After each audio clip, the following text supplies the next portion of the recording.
Jesús el Esenio. Jesús nació en Nazaret. Ciertamente fue en aquel rincón perdido de Galilea donde pasó su infancia y se cumplió el primero, el mayor de los misterios cristianos, el florecimiento del alma del Cristo. Era hijo de María, mujer del carpintero José, una Galilea de noble cuna, afiliada a los esenios. Jesús fue un niño consagrado a una misión profética, por el deseo de su madre, antes de su nacimiento. Se cuenta lo mismo de varios héroes y profetas del Antiguo Testamento. Esos hijos dedicados a Dios por su madre, se llamaban nazarenos. Jesús ha sido considerado como hijo de José, puesto que Mateo nos da el árbol genealógico de José, para probarnos que Jesús desciende de David. Allí sin duda, como entre algunas sectas gnósticas, se veía en Jesús un hijo dado por el Eterno en el mismo sentido que Samuel.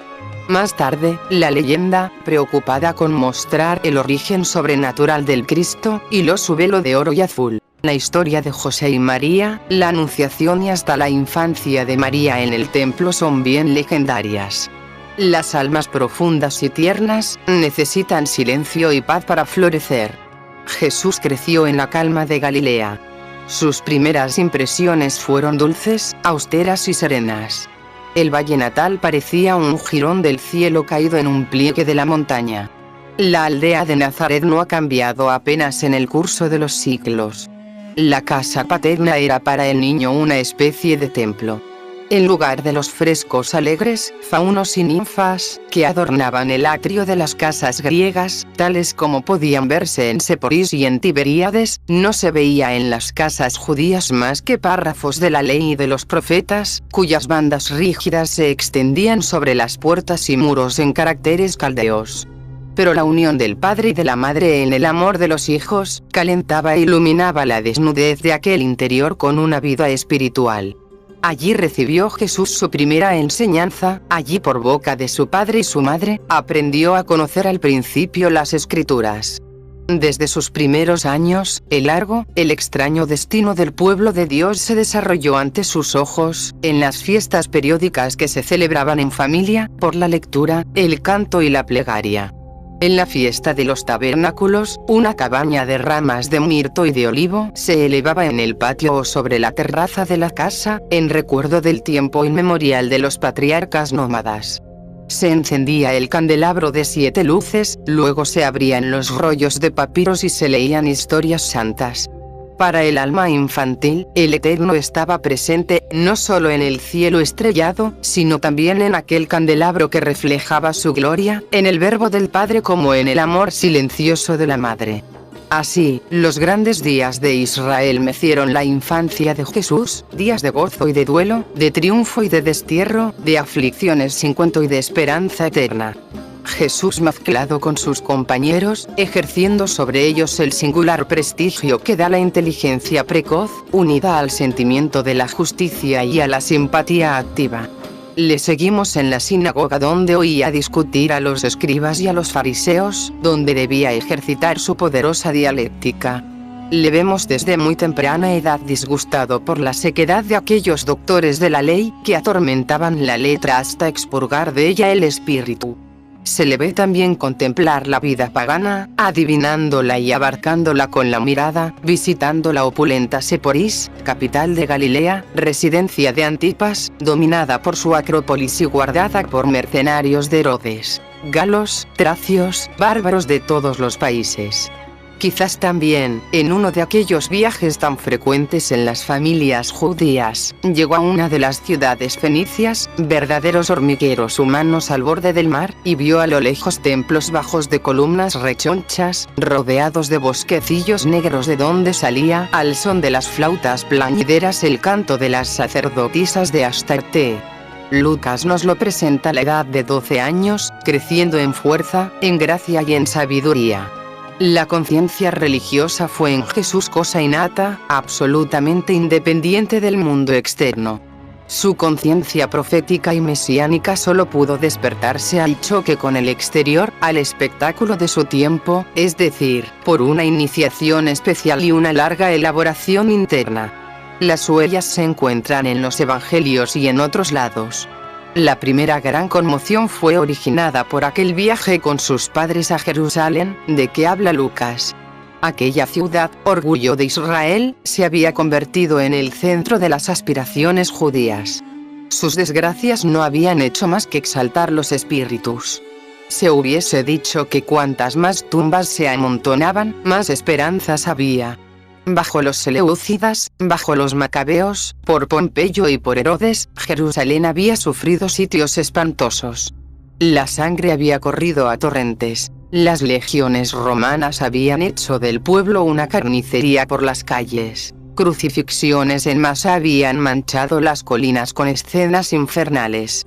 Después de tantos horrores, después de la humillación de la ocupación romana, después de haber diezmado al Sanedrín y reducido el pontífice a ser solo un esclavo tembloroso, Herodes, como por ironía, había reconstruido el templo más magníficamente que Salomón. Jerusalén continuaba, empero, siendo la ciudad santa. Isaías, que Jesús leía con preferencia, no la había llamado la prometida ante la cual se prosternarán los pueblos. Él había dicho, se llamarán tus murallas salvación. Tus puertas alabanzal y las naciones marcharán al esplendor que se levantará sobre ti. Ver Jerusalén y el templo de Jehová, era el sueño de todos los judíos, sobre todo desde que Judea era provincia romana. Para verlos venían desde Perea, Galilea, Alejandría y Babilonia. En camino en el desierto, bajo las palmas, al lado de los pozos, cantaban salmos, suspiraban por el vestíbulo del Eterno, buscando con los ojos la colina de Sión. Un extraño sentimiento de opresión debió invadir el alma de Jesús cuando vio en su primera peregrinación la ciudad con sus murallas formidables, asentada sobre la montaña como una fortaleza sombría. Cuando vio a sus puertas el anfiteatro romano de Herodes, la torre Antonia dominando al templo, legionarios, empuñando la lanza, que vigilaban desde lo alto.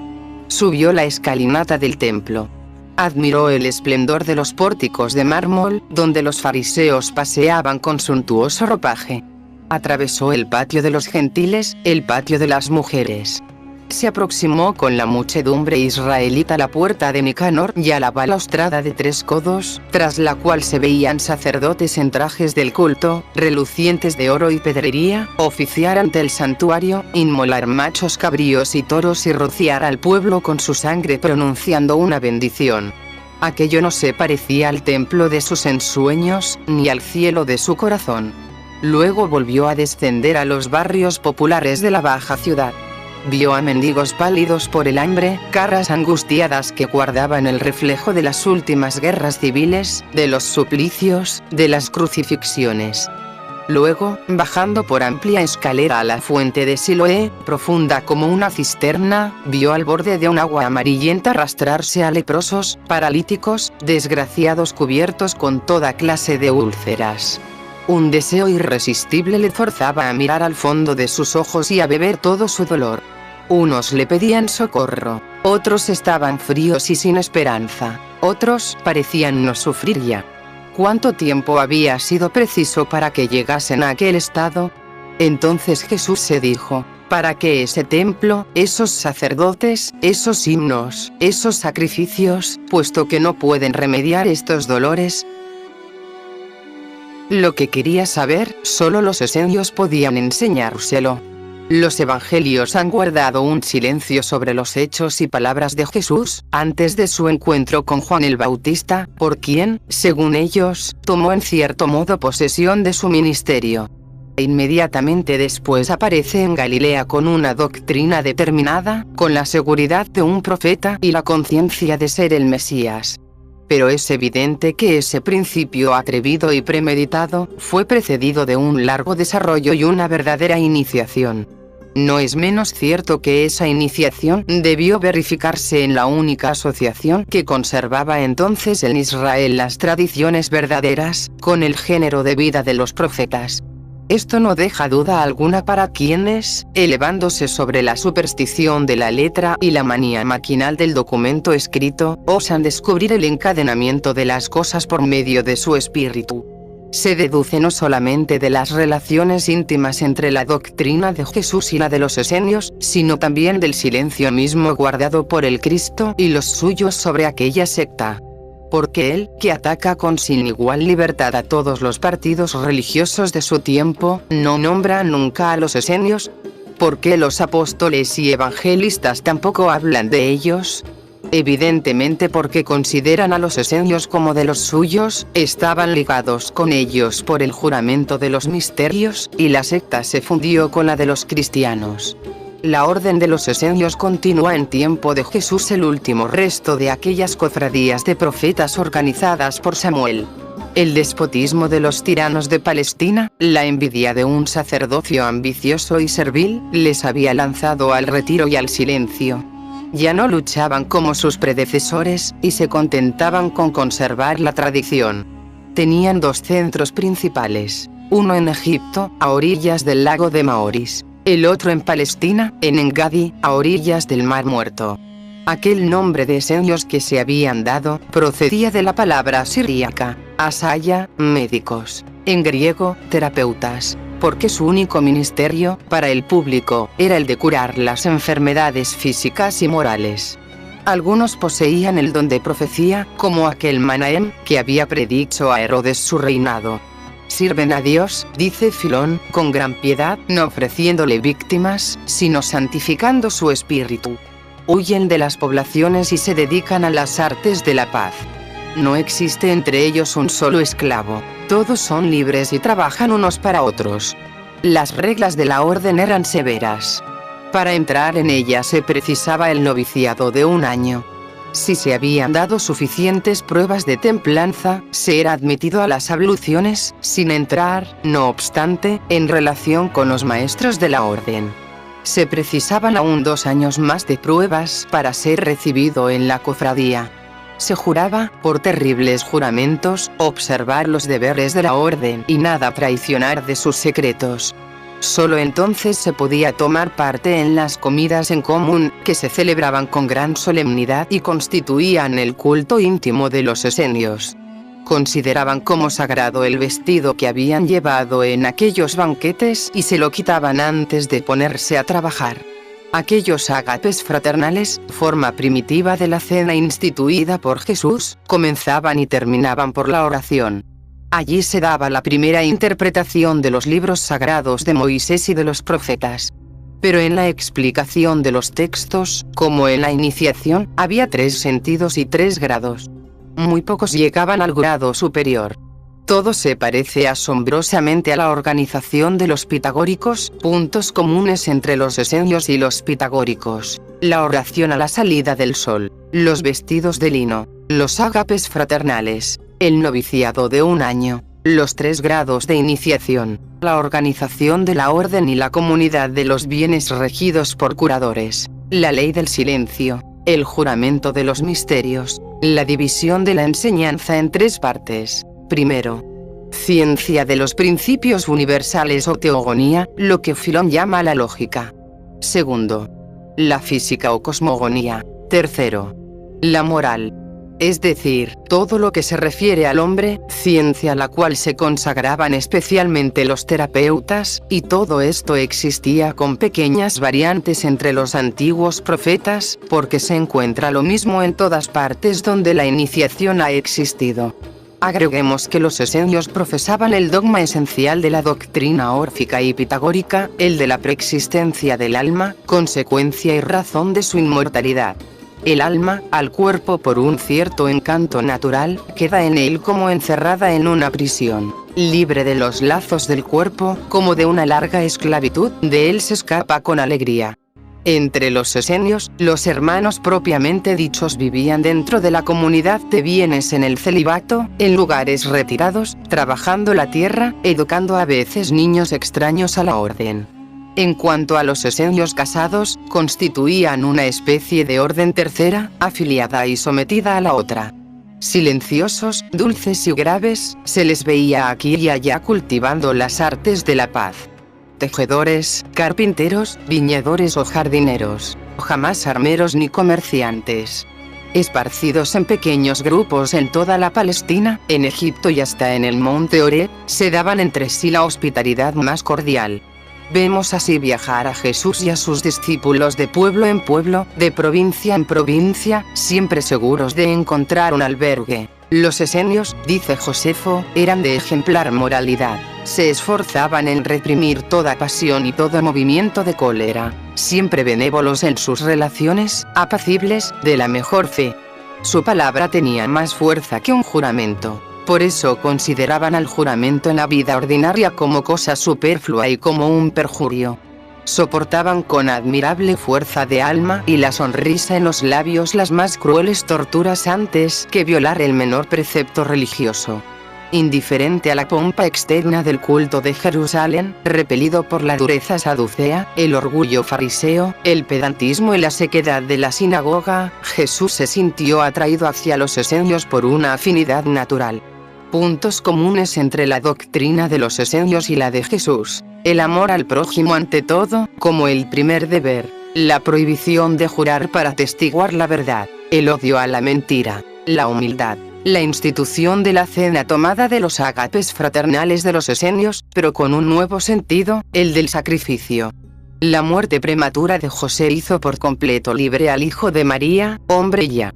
Sus hermanos pudieron continuar el oficio del padre y sostener la casa. Su madre le dejó partir en secreto para Engadi. Acogido como un hermano, saludado como un elegido, debió adquirir sobre sus mismos maestros, rápidamente, un invencible ascendiente por sus facultades superiores, su ardiente caridad, y ese algo de divino que difundía todo su ser. Recibió de ellos lo que los esenios solos podían darle: la tradición esotérica de los profetas, y por ella su propia orientación histórica y religiosa. Comprendió el abismo que separaba la doctrina judía oficial de la antigua sabiduría de los iniciados, verdadera madre de las religiones, pero siempre perseguida por Satán, es decir, por el espíritu del mal, espíritu de egoísmo, de odio y de negación, unido al poder político absoluto y a la importancia sacerdotal. Aprendió que el Génesis encerraba, bajo el sello del simbolismo, una cosmogonía y una teogonía tan alejadas de su sentido literal, como la ciencia más profunda de la fábula más infantil. Quedó asombrado de la grandeza del pensamiento de Moisés, que había querido preparar la unidad religiosa de las naciones, creando el culto de Dios único y encarnando esta idea en el pueblo. Le comunicaron enseguida la doctrina del Verbo Divino, ya enseñada por Krishna en la India, por los sacerdotes de Osiris en Egipto, por Orfeo y Pitágoras en Grecia, y conocida entre los profetas por el nombre de misterio del Hijo del Hombre y del Hijo de Dios. Sin embargo, en ciertas épocas, cuando se trata de arrancar a la humanidad del abismo, de recogerla para lanzarla más alto, un elegido se identifica con la divinidad, la atrae así por la sabiduría, la fuerza y el amor y la manifiesta de nuevo a los hombres. Entonces la divinidad, por la virtud y el soplo del Espíritu, está completamente presente en él. El Hijo del Hombre se convierte en el Hijo de Dios y su Verbo viviente. En otras edades y en otros pueblos, había habido ya hijos de Dios, pero desde Moisés, ninguno había vuelto a florecer en Israel. Todos los profetas esperaban aquel Mesías. Los videntes decían que ahora se llamaría el Hijo de la Mujer, de la Isis celeste, de la luz divina que es la esposa de Dios, porque la luz del amor brillaría en él sobre todas las demás, con brillo fulgurante desconocido aún en la tierra. Aquellas cosas ocultas que el patriarca de los esenios revelaba al joven Galileo en las desiertas playas del Mar Muerto, en las soledades de Engadi, le parecían a la par maravillosas y conocidas. Con singular emoción oyó al jefe de la orden mostrarle y comentarle estas palabras que se leen aún en el libro de Enoch. Desde el principio, el Hijo del Hombre estaba en el misterio. El Altísimo le guardaba al lado de su poder y le manifestaba a sus elegidos, pero los reyes se asustarán y prosternarán su semblante hasta tierra y el espanto les sobrecogerá cuando vean al Hijo de la Mujer sentado sobre el trono de su gloria. Entonces el elegido evocará todas las fuerzas del cielo, todos los santos de las alturas y el poder de Dios.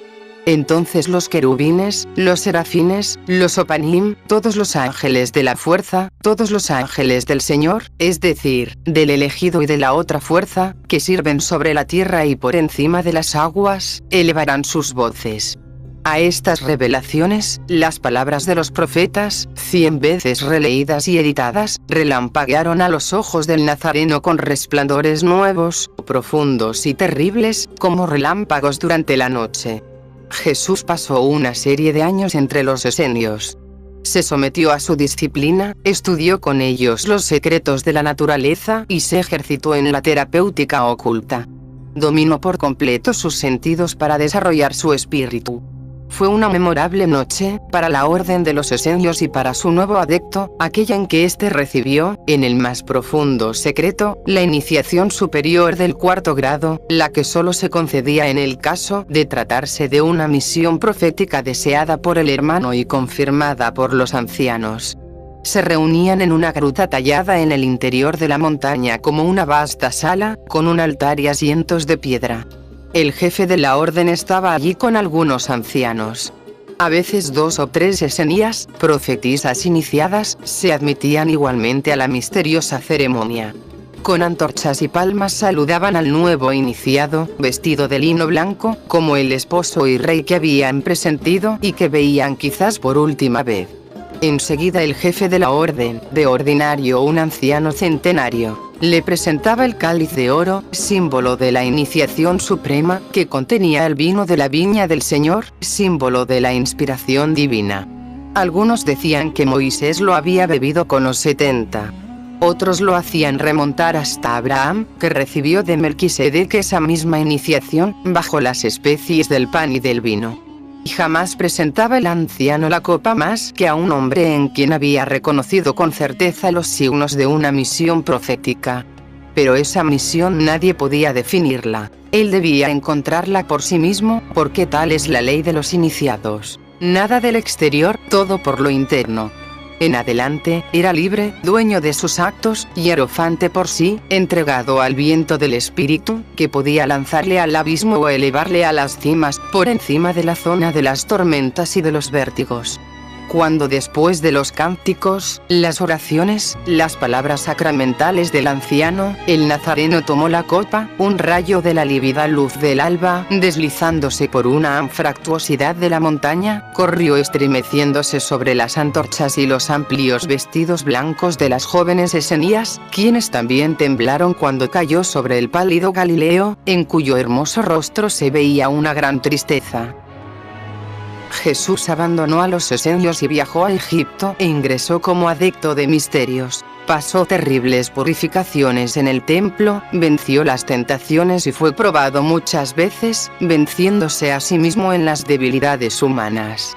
Allí recibió los misterios de la suprasexualidad para poder fabricar los cuerpos existenciales del ser. Cada iniciación tiene sus virtudes y sus pruebas, sus tentaciones y peligros. Jesús tuvo esposa sacerdotisa. La esposa de Jesús fue toda una dama adepto dotada de muy grandes poderes secretos. Gracias al amor y a la sexualidad de tipo superior, Jesús se liberó de los 4 cuerpos de pecado y recibió la iniciación en Egipto, en medio de una gran procesión frente a la gran pirámide, donde las muchedumbres enardecidas lo vitoreaban. En esos tiempos las ceremonias iniciáticas se celebraban físicamente y los colegios iniciáticos estaban abiertos. Posteriormente el Maestro Jesús profetizó en la India y en el Tíbet, para regresar después a Tierra Santa, a cumplir con la gran misión que tenía encomendada: surgir de las tinieblas a la luz, sufrir todos los dolores humanos y redimirnos. En aquel tiempo Juan Bautista predicaba en las márgenes del Jordán. No era un esenio, sino un profeta popular de la fuerte raza de Judá. Llevado al desierto por una piedad austera, había pasado en él la más dura vida en la oración, los ayunos, las maceraciones.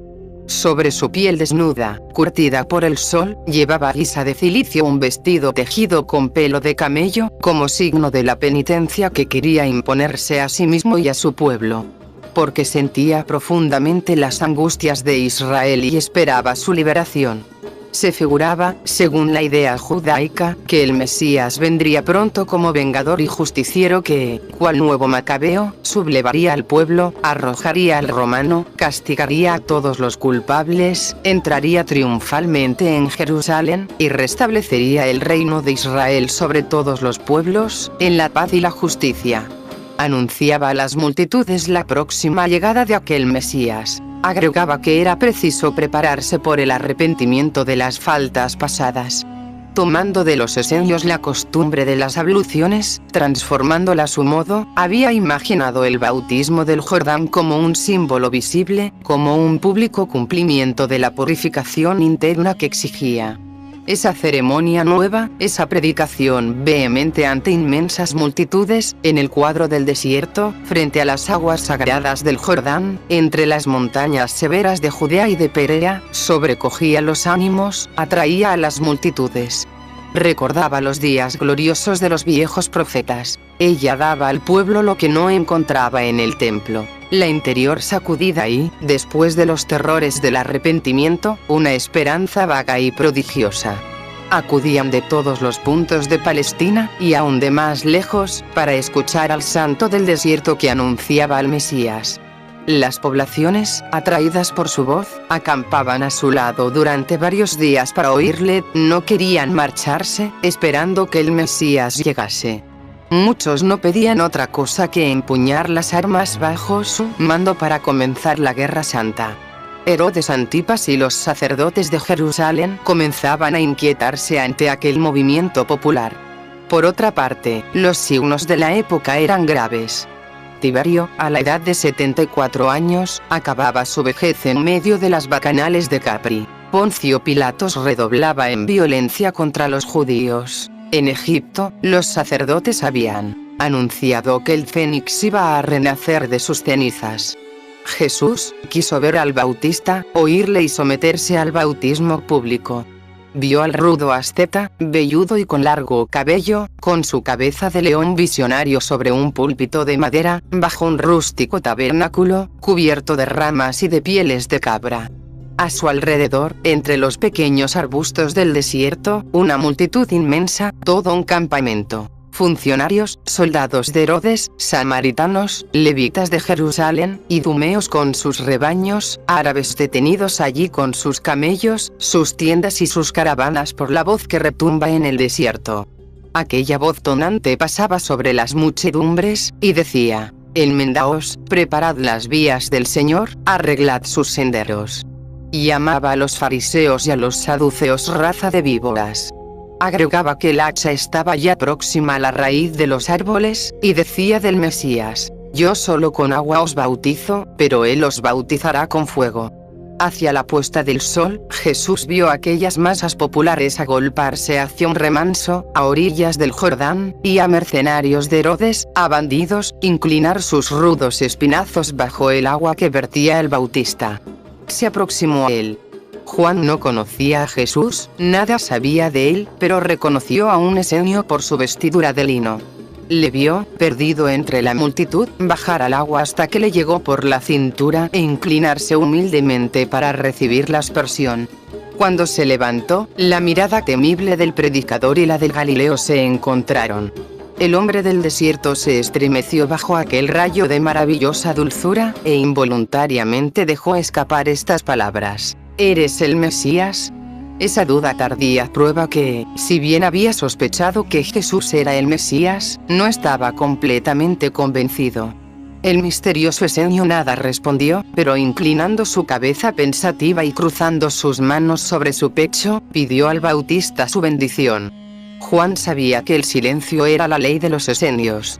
Extendió solemnemente sus dos manos. Luego, el nazareno desapareció con sus compañeros entre los cañaverales del río. El Bautista le vio marchar con una mezcla de duda, de secreta alegría y de profunda melancolía. ¿Qué era su ciencia y su esperanza profética ante la luz que había visto en los ojos del desconocido, luz que parecía iluminar a todo su ser?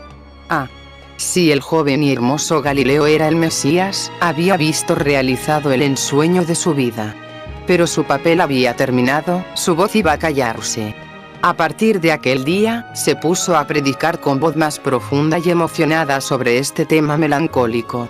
Es preciso que él crezca y yo disminuya. Comenzaba a sentir el cansancio y la tristeza de los leones viejos, que están fatigados de rugir y se acuestan en silencio para esperar la muerte.